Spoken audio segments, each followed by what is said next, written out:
Hello, नमस्ते, very good morning, good afternoon, good evening. मेरा नाम है स्वामी मोहन शर्मा और आप देख रहे हैं the drawing house.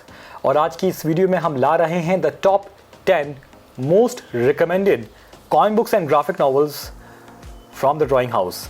Drawing house आपके सामने पेश कर रहा है 2022 की top 10 comic books and graphic novels. जितने भी लोग इस वीडियो को व्यू कर रहे हैं और अगर आप हमारे चैनल पे नए हैं तो मैं आपको बताना चाहूँगा कि इस वीडियो में जो भी हम रिकमेंडेशन देने वाले हैं और दे रहे हैं उसमें मैंने 3 क्राइटेरियाज को रखा है। The first one is of course the story and the concept of the comic book और द ग्राफिक नॉवल। उसकी स्टोरी या उसका कॉन्सेप्ट कैसा है, मैंने इस चीज़ पे ध्यान दिया है। The second is of course the illustration. It's not a novel, it's a comic book, so it's a visual medium. आपको सिर्फ स्टोरी पढ़नी नहीं है, आपको इलस्ट्रेशंस भी देखने हैं। तो इलस्ट्रेशंस कैसी हैं, आर्टिस्ट का काम कैसा है, इसको भी मैंने मद्देनजर रखा है। And third point is the quality of the comic book. 2022 had been a very interesting year in terms of comic book publication. आज से 3 साल पहले अगर ये बात कही जाती कि नए पब्लिकेशंस आएंगे, ना केवल ओल्ड कॉमिक बुक्स रीप्रिंट्स होंगी, विंटेज कॉमिक्स रीप्रिंट्स होंगी, बल्कि they will be artists, they will be writers outside the country जो कि इंडियन पब्लिकेशंस के लिए काम करेंगे। They will be stories and concepts ऐसे जो कि पहले कभी भारतीय पाठकों को पढ़ने को और देखने को नहीं मिले। तो मैं ये मान सकता हूं कि कोई भी आश्चर्यचकित रह जाता। Anyone would have been surprised. But after 2020, after this lockdown period, जो एक उछाल आया, जो एक राइज आई, वो वाकई में काबिल तारीफ है। 2022 उसी का एक प्रमाण है। 2022 में अच्छी क्वांटिटी में कॉमिक बुक्स पब्लिश की गई। जो 2021 में किया गया था उसी को आगे बढ़ाया गया और मैं ये मानता हूं कि ये एक बहुत अच्छा साइन है। इसका ये मतलब नहीं है कि हम इसे कंपेयर करें कि हमारी इंडस्ट्री बदल गई, बट यस, इंडस्ट्री में सुधार आया है और ये एक अच्छी चीज है। तो आइए शुरुआत करते हैं इस लिस्ट की नंबर 10 से। और नंबर 10 पे मैंने रखा है WW3 को। जी हाँ, ये अपने आप में चित्र गाथा पब्लिकेशन की पहली ग्राफिक नॉवल थी जो कि 2022 में पब्लिश की गई। मेरे पास इसके 3 वेरिएंट कवर्स के साथ मुझे ये भेजी गई थी। द ड्राइंग हाउस ने इस ग्राफिक नॉवल को रखा है नंबर 10 पे। What's the reason? मैं समझता हूँ कि ये मेंशन करना ज़रूरी है कि इंडिया में अनलाइक अदर कंट्रीज़ बहुत ज़्यादा एक्सपेरिमेंट्स नहीं होते हैं, बिकॉज ये एक्सपेरिमेंट्स रिस्की होते हैं। और रीज़न बहुत ऑब्वियस है, बिकॉज जो the quantity of readers and the quantity of comic book lovers, it's very limited. And because of that definitely जिस तरीके का कंटेंट बनता है, जिस तरीके की स्टोरीज बनती हैं, उस पर भी असर पड़ता है। सो राइटर्स के पास आइडियाज़ की कमी नहीं है, बट प्रॉब्लम ये होती है कि अगर कॉमिक बुक को पब्लिश कर दिया, वो बिकेगी कि नहीं बिकेगी। That's a huge point to be thought before publishing a graphic novel और a comic book in India. जैसे कि इसके बैक कवर पे कहा गया है, a philosophical conflict. Yes, this graphic novel is based on a philosophy.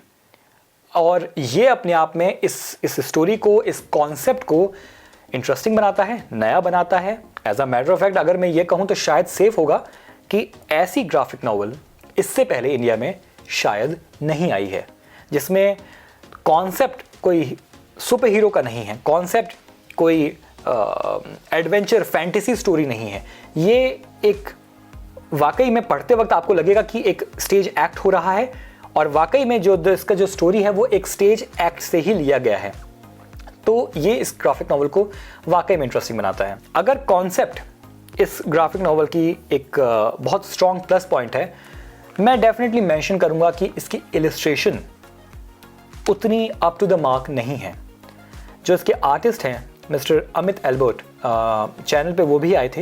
And अगर वो ये वीडियो देख रहे हैं तो मैं उनसे डायरेक्टली कहना चाहूँगा, Amit, you are a wonderful artist और आपने अभी जो किया इस ग्राफिक नॉवल में, ये वाकई में काबिल तारीफ था। लेकिन for sure this is not your finest potential.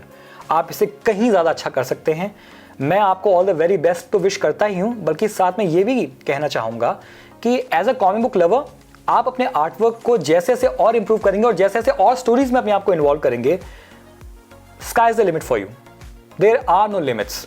And I am pretty sure कि अगर आप ये कंसिस्टेंटली करते रहें और इंडियन कॉमिक बुक से जुड़े रहें और लगातार कॉमिक बुक्स में काम करते हैं तो आप तारीफों के पात्र हैं, आगे भी रहेंगे और आप एज एन आर्टिस्ट बहुत बेहतरीन तरीके से इंप्रूव करेंगे।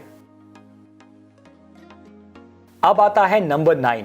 जी हाँ, और नंबर 9 पे द ड्राइंग हाउस ने रखा है इनकॉग्निटो पार्ट 2। इनकॉग्निटो स्वयंभू कॉमिक्स की पेशकश रही है। इनकॉग्निटो का जो फर्स्ट पार्ट है वो 2021 में आया था। 2021 में ही हमने स्वयंभू के पब्लिशर मिस्टर भूपेंद्र ठाकुर जी से भी एक इंटरव्यू किया था। एक ऑनलाइन एक चर्चा हुई थी विच वॉज वेरी इंटरेस्टिंग। अगर आप लोगों ने वो इंटरव्यू नहीं देखा है, मैं डेफिनेटली रिकमेंड करूंगा और लिंक उसका डिस्क्रिप्शन में डेफिनेटली रखूंगा। Check that video out. It was really nice to see and to know what was the vision of this person, this publisher, this new publisher, और वो क्या ला रहे हैं टेबल पर और आने वाले समय में, और हम क्या उनसे उम्मीदें रख सकते हैं। Definitely watch the video, it's worth watching. Incognito 2 की बात की जाए, मैंने इसका हिंदी वर्जन मंगाया था, कयामत की रात इसका हिंदी वर्जन का नाम है। सबसे पहली बात तो मुझे इसका जो फ्रंट कवर है वो बहुत अच्छा लगा था। इसकी जो ओवरऑल इलस्ट्रेशंस हैं वो मार्टिना डी लूजी ने की है, जो कि पहली कॉमिक बुक को भी बना चुकी हैं, इनकॉग्निटो फर्स्ट को भी वो बना चुकी हैं। And again very fortunate enough that she was on the channel, she gave her interview, online interview, and it was splendid, amazing, really a nice artist, really a nice human being. Incognito को समझने के लिए, उसके origin को समझने के लिए एक स्टेप और फर्दर है। आपको पता चलता है कि किस तरीके से इनकॉग्निटो, जिस कैरेक्टर जिसका भी नाम नहीं बताया गया है, वो और स्ट्रांगली और प्रोमिनेंटली सामने लाया गया है। जो call it a negative point और क्रिटिसिज्म व्हाटएवर, लेकिन मैं अगेन वही बात कहूँगा कि 2022 में इनकॉग्निटो 2 मैंने पढ़ी और फिर पूरे साल मैंने इंतज़ार किया, लेकिन इनकॉग्निटो पढ़ने को नहीं मिली। Consistency guys, consistency is important, and if the publisher and the creative team is watching this is my humble request, consistency please maintain कीजिए। अगेन मैं ये चीज़ इसलिए कह रहा हूं that as a person on YouTube I can be very much biased in saying कि अरे भाई बाकी लोग नहीं जानते हैं कि इंडस्ट्री कैसे चलती है, but giving a true review and being very much like a very कट्टर comic book reader, I would say it's almost mandatory right now. जिस तरह क्वालिटी को मेंटेन करना मैंडेटरी है, स्टोरी लाइन को मेंटेन करना, इलस्ट्रेशंस को मेंटेन करना मैंडेटरी है, बिल्कुल वैसे ही मैंडेटरी है इसके कंसिस्टेंसी को सामने लाना। पाठकों के सामने इनकॉग्निटो बार बार आनी चाहिए, पाठकों के सामने अलग अलग कैरेक्टर्स बार बार आने चाहिए, हर महीने ना सही तो कुछ कुछ महीनों में आने चाहिए, ताकि ना केवल वो स्टोरी को याद रखे बल्कि उनके अंदर का जो जज्बा है उस कॉमिक बुक या ग्राफिक नॉवल को पढ़ने का, खरीदने का, वो रोमांच वो बना रहे। So incognito 2 is on number 9। Backward counting में आते हैं नंबर 8 पे, और नंबर 8 पे मैंने रखा है बुल्सआई प्रेस की जालिम मांझा। अगर आपने द ड्राइंग हाउस की पिछली वीडियोस भी देखी हैं तो आपको कहीं ना कहीं ये ज़रूर आपको पता होगा, आपने किसी न किसी वीडियो में ज़रूर देखा और सुना होगा। मैं खुद ये बात कह रहा हूँ, bullseye press is one of those publications जिसने जो कैरेक्टर्स सामने लाए हैं भाई मेरे वो दिल के बड़े करीब हैं, मुझे वो बहुत अच्छे लगे हैं, मुझे बहुत इंटरेस्ट आया है। आफ्टर लॉन्ग टाइम कोई एक नया पब्लिकेशन आया जिसने एक ऐसे कैरेक्टर्स लाए जिसने जो बहुत कैची रहे मेरे लिए और मैंने बहुत पसंद किया। जालिम मांझा उन्हीं में से डेफिनेटली एक ऐसा कैरेक्टर है, और ये बात भी मैं पहले कह चुका हूँ कि जालिम मांझा का फर्स्ट पार्ट और ये सेकंड पार्ट आने में 1 साल का गैप रहा है। As a reader I mean this is not done. मैं चाहता हूँ कि मैं और पढ़ूँ जालिम मांझा को, मुझे 1 साल का वेट करना ना पड़े। जालिम मांझा द रेड लैंटर्न हाउस अपने आप में एक ऐसी कॉमिक बुक है जो कि जालिम मांझा के ह्यूमर, उसकी स्टोरी टेलिंग का जो तरीका होता है उसको आगे बढ़ा रहा है। उसकी जो पर्सनैलिटी है जो हमें फर्स्ट कॉमिक बुक में पढ़ने को मिली थी वो यहाँ पे भी बरकरार है। There are elements of comedy, there are elements of horror, and there are elements of surprise as well in the comic book. Zalim Manjha is on number 8. Number 7 पे मैंने रखा है यज्ञा। अगेन बुल्सआई प्रेस पब्लिकेशन की पेशकश यज्ञा the fallen demon goddess अपने आप में ना केवल एक बहुत इंटरेस्टिंग कॉन्सेप्ट है, बल्कि मैं तारीफ करना चाहूँगा क्रिएटिव टीम की, मैं तारीफ करना चाहूँगा रविराज जी की, मैं तारीफ करना चाहूँगा राइटर की, कि ऐसी कहानियाँ सामने आ रही हैं अब थैंक गॉड जिसमें फीमेल सेंट्रिक सुपर हीरोज़ हैं, और हम सब जानते हैं कि हमारे कंट्री में जितने भी पब्लिकेशंस है उसमें कितनी कमी है एक main lead female super hero की। ये ज़रूरत है, ये होना चाहिए।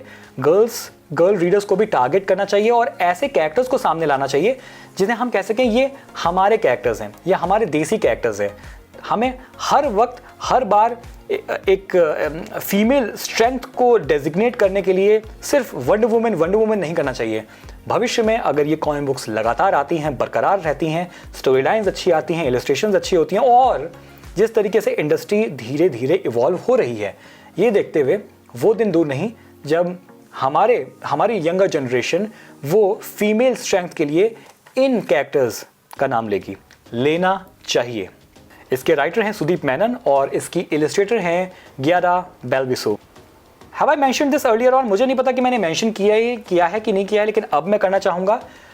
ये पब्लिकेशंस लाइक स्वयंभू एंड बुल्सआई प्रेस, ये इन्होंने एक अच्छी पहल करी कि फॉरेन आर्टिस्ट भी इंडिया में काम कर रहे हैं, इंडियन पब्लिकेशंस के लिए काम कर रहे हैं। It's really refreshing. लेकिन हाँ, मैं ये कहूँगा कि अपार्ट फ्रॉम द ड्रेसअप, जो इलस्ट्रेशंस हैं उसमें भारतीयता चेहरों पे कम दिखती है। जो इलस्ट्रेशंस हैं वो बहुत अच्छी हैं, कॉम्पोजिशन से बहुत अच्छी है, कलरिंग बहुत बेहतरीन है, लेकिन फेसेस मुझे इंडियन लगते नहीं हैं। फेसेस मुझे इंडियन कम दिखते हैं, मुझे फॉरेन कैरेक्टर्स ज़्यादा दिखते हैं। स्पेशली अगर कोई क्लोजअप होता है थ्रू द एक्सप्रेशंस और through the hair style, something happens. और यही चीज़ इनकॉग्निटो में भी हुई थी, ये चीज़ यज्ञा में भी है। मैं चाहूँगा कि अगर आर्टिस्ट यही आगे भी बरकरार रहते हैं तो इस चीज़ पे डेफिनेटली ध्यान दिया जाए कि the faces should look more Indian. Number 6 पे आते हैं अब, और नंबर 6 पे द ड्राइंग हाउस ने रखा है the new publication with the very first debut comic book Divya Kavach by Radiant Comics. Radiant Comics एक नया नाम रहा जो कि 2022 में जिसने इंडियन कॉमिक कम्युनिटी को ज्वाइन किया। The publisher is mister Himanshu Singhal, जो कि अपने आप में एक बहुत बड़े कॉमिक बुक फ़ैन खुद हैं। और उनका जो हमारा इंटरव्यू था उसमें अगर आप देखेंगे तो you will find a lot of details about this specific comic book.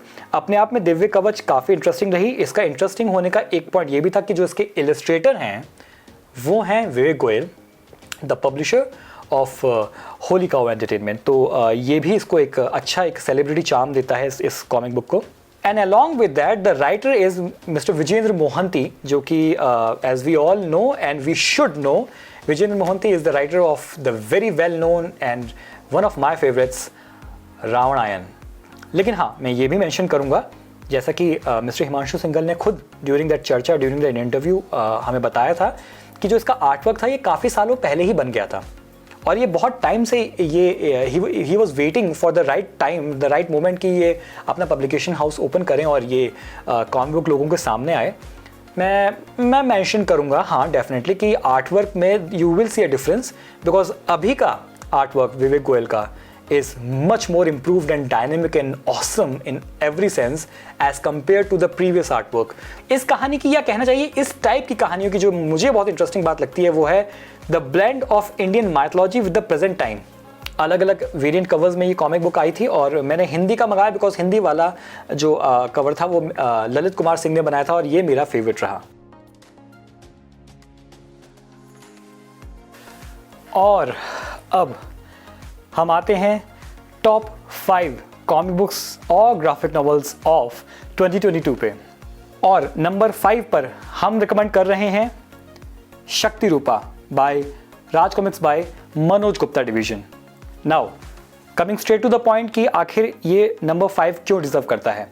Well I suppose I am not wrong in saying कि super commando Dhruv, our typical super commando Dhruv, not any other alternate universe से आया हुआ ध्रुव या कोई else world category का ध्रुव, हमारा अपना अनुपम सिन्हा जी का बनाया हुआ सुपर कमांडो ध्रुव, अनुपम सिन्हा जी की कहानी द्वारा रचित सुपर कमांडो ध्रुव हमको 2022 में देखने और पढ़ने को मिला शक्ति रूपा में। और शक्ति रूपा भी कोई नया नाम नहीं है, it's a name well awaited for a very long time. मैं समझता हूँ कि काफ़ी टाइम से ये कॉमिक बुक पोस्टपोन्डेड थी और अब 2022 में फाइनली सबसे पहले मनोज गुप्ता डिवीजन में इसको रिलीज़ किया गया और अभी हाल फिलहाल में संजय गुप्ता डिवीजन में भी इसको प्रिंट किया जा रहा है। मैंने उस कॉमिक बुक को नहीं देखा है, सो आई कांट रियली जज और I can't say anything about कि संजय गुप्ता सर की इस कॉमिक बुक को किस तरह से निकाल रहे हैं। लेकिन जब ये comic book for the very first time release हुई इन मनोज गुप्ता डिवीजन, मुझे अट्रैक्ट किया ऑब्वियसली इसी क्वालिटी ने कि एक तो Manoj Gupta division is mainly known for reprinting the old vintage comic books. हमने बहुत कम पढ़ी हैं मनोज गुप्ता डिवीजन में कि मनोज सर ने निकाली हो या आयुष गुप्ता जी ने निकाली हो नई कॉमिक बुक्स। सो मैं एक्साइटेड था पढ़ने के लिए, और शक्ति रूपा का भी इंतजार बहुत टाइम से था क्योंकि वो भी पोस्टपोन्डेड थी for a very long time. जो मार्केटिंग स्ट्रेटजी मनोज सर ने इसके लिए अपनाई वो मुझे काफ़ी अच्छी लगी। जैसे कि हम सभी जानते हैं कि जो ये इसकी जो कलरिंग है वो फ्लैट कलर्स में ही किया गया है, और इसकी more than half of the comic book इसी फ्लैट कलर में है। और जो इसका लास्ट का पोर्शन है, लगभग 1/3 या 1/4 जो पोर्शन है इसका, वो अनुपम सर के पेंसिल वर्क में ही प्रिंट किया गया है। और जिस मार्केटिंग स्ट्रेटजी की मैं बात कर रहा हूँ वो यही है कि जिस तरीके से मनोज सर ने इस पॉइंट को सामने रखा कि हमने इंटेंशनली डेलिबरेटली इसको ऐसा किया है। I bought it. मैंने इसको ऐसे ही खरीदना चाहा because in the upcoming years, आने वाले सालों में ये चीज़ अगर ऐसे ही रखी जाए तो ये चीज़ अपने आप में काफ़ी एक्सक्लूसिव हो जाएगी कि एक ऐसी comic book for the very first time I जिसमें पेंसिल वर्क को ही प्रिंट किया गया। ये फॉरेन में काफ़ी होता है, ऐसा मैंने इसकी स्पेसिफिक रिव्यू वीडियो में भी कहा था, मैं अब भी कह रहा हूँ, ये फॉरेन में होता है, डीसी मार्वल के साथ होता है, और चूँकि डीसी मार्वल के साथ होता है तो वो चलता है। आई थिंक इंडिया में for the very first time हुआ, और चूँकि फर्स्ट टाइम हुआ तो मैंने इसको लिया।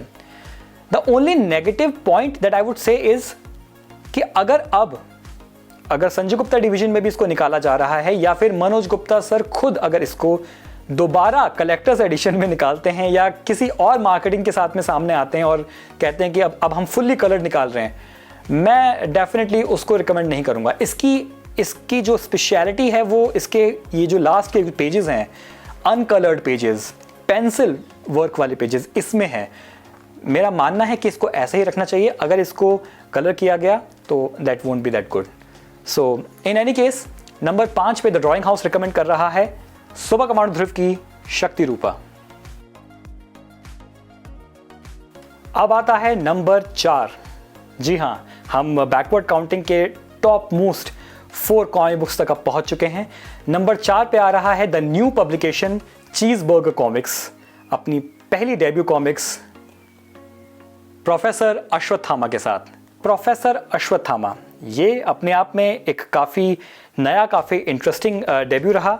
जैसे कि मैंने पर्सनली कहा, मैं पर्सनली अगर अपनी बात करूं तो मुझे माइथोलॉजी और साईफाई या मॉडर्न एरा का जो ये ब्लेंड होता है, ऐसी स्टोरीज और ऐसी कॉमिक बुक्स बहुत पसंद हैं, ऐसी ग्राफिक नॉवेल्स मुझे बहुत अट्रैक्ट करती हैं। और अपने आप में दिस वॉज रियली इंटरेस्टिंग कि जिस अश्वत्थामा को हम महाभारत द एपिक से जानते हैं, उसी अश्वत्थामा को चीज़बर्गर कॉमिक्स ने अपनी पहली डेब्यू कॉमिक्स की तरह चुना, इस कॉन्सेप्ट को चुना, और जो कुछ भी दिखाया और बनाया गया है ये बहुत अच्छा है। इसके राइटर और इसके पब्लिशर साहिल शर्मा ही हैं, और इसके इलस्ट्रेटर हैं मार्को मिकेल, जिन्होंने काफ़ी अच्छा काम किया है। हालांकि during the online interview with Sahil भाई I said this and I will say this again, ऐसा मेरा रिकमेंडेशन था, ऐसा मेरा रिकमेंडेशन है कि इस तरीके के सीरियस कॉन्सेप्ट्स के साथ में, बिकॉज इट्स समथिंग जो कि अपने आप में बहुत ज़्यादा पोटेंशियल रखता है। ये कॉन्सेप्ट अपने आप में मुझे बहुत पसंद आया है। ऐसे कॉन्सेप्ट के साथ में मेरी हमेशा रिकमेंडेशन होती है कि आप रियलिस्टिक एनाटमी और रियलिज्म को ज़्यादा अप्रोच करें। उस तरफ अगर आप ज़्यादा जाएं तो मुझे लगता है कि इंडियन रीडर्स में, चूँकि वो रियलिज्म का ज़्यादा एक क्रेज़ होता है, तो उसको अगर आप रियलिज्म के साथ में आप अप्रोच करें तो मुझे ऐसा लगता है कि it can be much more successful. In any case मैंने जिन लोगों से बात करी है सभी को प्रोफेसर अश्वत्थामा अच्छी लगी है। जो इसमें एक पॉइंट थोड़ा और अलग हटकर है वो है इसका जो साइज़ है, जो इसकी लंबाई और चौड़ाई है, इस कॉमिक बुक का जो फॉर्मेट है जिस पे इसे प्रिंट किया गया है, ये एक आम कॉमिक बुक के फॉर्मेट से काफ़ी अलग है। So I am interested in knowing कि अब 2023 में जो चीज़बर्गर कॉमिक्स में जो नई कॉमिक बुक्स आएंगी, क्या वो इसी फॉर्मेट को फॉलो करेंगी। अगर करेंगी तो मैं समझता हूँ कि लगातार करते जाना चाहिए, और अगर नहीं करेंगी तो this is the right time कि अभी से ही 2023 की बिगनिंग से ही जो भी कॉमिक बुक्स आएगी वो जो हमारा जो टिपिकल फॉर्मेट है उसको फॉलो कर देना शुरू करे, बीच में ना हो, ताकि हमारी जो एक सीरीज की कंटिन्यूएशन होती है वो ब्रेक ना हो, वो सीक्वेंस ब्रेक ना हो, उसका फॉर्मेट एक ही रहे। नंबर 3 की पोजीशन को अपने कब्जे में कर रखा है डोगा ने। जी हां, मैं बात कर रहा हूं मेरी सोनू। और इसके अलावा Raj comics by Sanjay Gupta division में ही मेरी सोनू का जो सीक्वल आया था बलिदान तुम्हारा, अभी right now unfortunately I don't have it right now, लेकिन मेरे पास है ये कॉमिक बुक, और ये रक्त कथा सीरीज का पार्ट है। This is the second part. इससे पहले आई सपोज कचरा पेटी वॉज देयर, और मुझे लगता है कि ये अपने आप में बहुत ऑसम स्टोरी है। जिस तरीके से सूरज यानी कि डोगा के ओरिजिन को दिखाया जा रहा है, उसको एक रीबूट दिया जा रहा है, हल्कान सिंह के कैरेक्टर को और ज़्यादा डिफाइन किया जा रहा है। मैं हमेशा बोलता हूँ डोगा के लिए, मैं इस बार भी बोलूँगा, मुझे स्टोरी बहुत पसंद आई है। और Doga the character has that potential कि आप उसको उठा के डायरेक्टली किसी भी एक बॉलीवुड फिल्म में आप फिट करें। और मुझे ऐसा लगता है नागराज, ध्रुव और डोगा में Doga has the highest chances of getting a commercial success. उसके डायलॉग्स, उसके कैरेक्टर्स की जो कॉम्प्लेक्सिटीज़ हैं वो बहुत अमेजिंग हैं। ये स्टोरी मुझे बहुत पसंद आई and this deserves to be on number 3। इसके लेखक स्वयं Sanjay sir along with Vivek Mohan sir हैं, और दोनों का ही साथ बहुत ही अमेजिंग रहा है।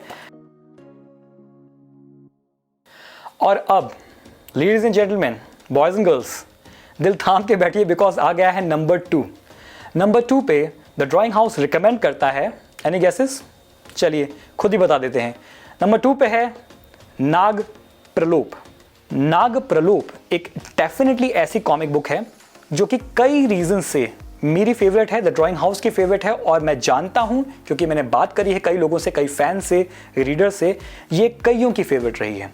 रीजन नंबर 1, इसका आर्टवर्क। आदिल खान पठान साहब ने जो आर्टवर्क किया है, मैंने इसकी रिव्यू वीडियो में भी जो बात बोली थी वो मैं एग्जैक्टली अभी बोलूँगा, that is marvellous.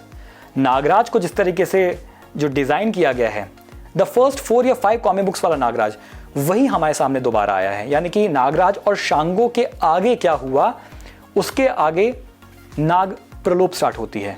Nitin Mishra की लिखी हुई ये कहानी वाकई में काबिल तारीफ है। नाग प्रलोप है नंबर 2 पे।